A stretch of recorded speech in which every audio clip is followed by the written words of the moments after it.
Hello all, మీరు ఎప్పుడైనా mutton బీరకాయ ట్రై చేశారా అండి? ఈ కూర అయితే చాలా బాగుంటుంది.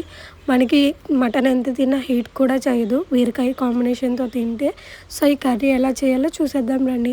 దీనికోసం మనం పొయ్యి మీద పెనం పెట్టుకొని 4 టేబుల్ స్పూన్ల ఆయిల్ వేసి ఆనియన్, గ్రీన్ చిల్లీ, టమాటో బాగా వేయించాలి.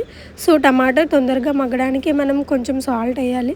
తర్వాత మనం కడిగి పెట్టుకున్న మటన్, అంటే మేమైతే కీమా తీసుకున్నాము. సో కీమా వేసేసి కొంచెం మగ్గిన తర్వాత బీరకాయ ముక్కలు వేసేయాలి.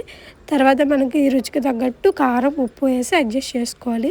సో కీమానే కాబట్టి తొందరగానే ఉడికిపోతుంది. సో దానికి తగ్గట్టు వాటర్ వేసుకోవాలి. సో వాటర్ వేసుకొని 20 మినిట్స్ మీడియం ఫ్లేమ్ మీద పెట్టి ఉడికిస్తే మనకి కావాల్సిన బీరకాయ కీమా కర్రీ రెడీ అవుతుంది.